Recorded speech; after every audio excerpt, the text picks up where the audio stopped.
আসসালামু আলাইকুম।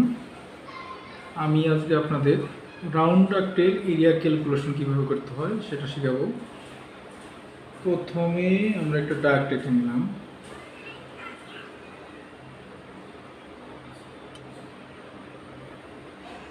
Round duct দেখতে তো এইরকমই হয়। ধরে নিই এর ডায়া হচ্ছে 12 ইঞ্চি, লেন্থ হচ্ছে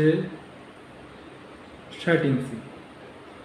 তাহলে আমার এই রাউন্ড ডাক্টের এরিয়া ক্যালকুলেশনের ফর্মুলা হচ্ছে পাই ডি এল। তো পাই সমান কি, আমরা এখানে একটু নোট দিলাম। পাই সমান হচ্ছে 3.14, আর অথবা আপনারা সাইন্টিফিক ক্যালকুলেটর করলে তাহলে তো এটা লেখার দরকার নেই, আপনারা সরাসরি করে ফেলবেন। আর ডি সমান, এই যে ডি সমান 12 ইঞ্চি, এল সমান 60 ইঞ্চি।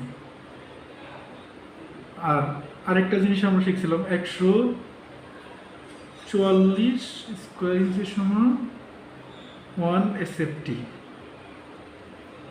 তো এই জিনিসটা এর আগেও আমি বলেছিলাম অনেক ভিডিওতে, আর আপনারা অনেকেই জানেন এই বিষয়টা। তো তাহলে আমরা শুরু করে দিই। তো পায়ের মান কত, 3.14 ইন্টু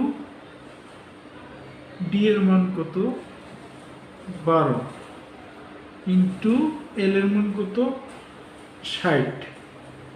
তাহলে টোটাল রেজাল্ট আমাদের কি দাঁড়ালো, আমরা ক্যালকুলেটর হিসাব করে নেই।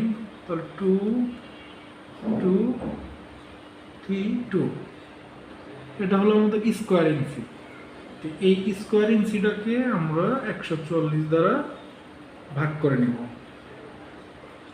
ভাগ 144। তাহলে আমার রেজাল্ট কি বের হলো, 15.5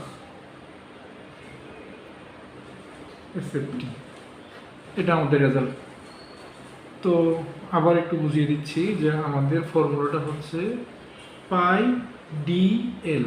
পাই ডি এল, পাইয়ের মান হচ্ছে 3.14 আর ডি এর মান হচ্ছে 12। এই 12টা আপনারা করবেন কি, যখন ডাক্ট আপনারা মেজারমেন্ট করবেন, ডাক্টের যে ডায়াটা হবে সেই ডায়াটাই এই ডি এর মান হবে। ডায়া তো আমরা সবাই বুঝি, সেটাই হবে এখানে। লম্বা যতটুকু হবে সেটা হবে এল। তাহলে আমরা কি করবো, তিনটা গুণন করে নেব। গুণন করে আমাদের এটা বের হবে, এই মানটা বের হবে। এই মানটাকে আমরা করবো 144। এই যে বলছিলাম যে 144 স্কোয়ার ইঞ্চিতে আমার 1 SFT। এই জন্য আমরা 144 দ্বারা ভাগ করে যে রেজাল্টটা পাবো সেটাই হচ্ছে আমাদের স্কোয়ার ফিট। তো রাউন্ড আসলে আমাদের কমার্শিয়াল এরিয়াতে তেমন একটা ইউজ করি না আমরা, কিছু কিছু জায়গায় করি। অনেক সময় ইন্টেরিয়র ডিজাইন আর্কিটেক্টরা যেভাবে ডিজাইন করে সেই জায়গায় রাউন্ড ডাক্টের করতে হয়। রাউন্ড ডাক্টটা ম্যাক্সিমাম সময় ইউজ করা হয় ইন্ডাস্ট্রিয়াল এরিয়াতে, ফুড প্রসেসিং এরিয়াতে।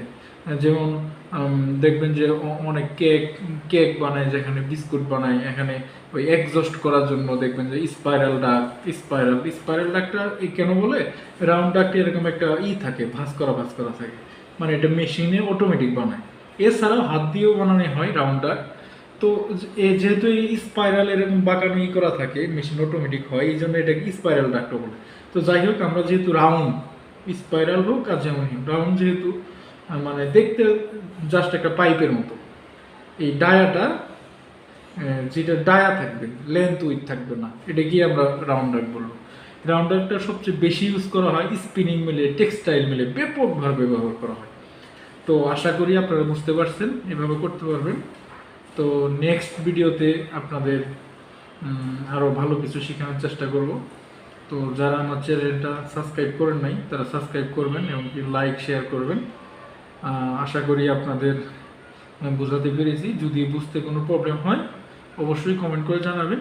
নেক্সট ভিডিওতে ইনশাল্লাহ আরও ভালোভাবে বোঝানোর চেষ্টা করবো। আর আমি এরপরে আপনাদের প্র্যাকটিক্যালি কীভাবে ডাক্টের ক্যালকুলেশন করতে হয় রাউন্ড ডাক্ট, আমার কাছে রাউন্ড ডাক্টের অনেক শর্ট পিস আছে, আমি আপনাদের সরাসরি মেপে শেখাবো কীভাবে রাউন্ড ডাক্টের SFT ক্যালকুলেশন করতে হয়।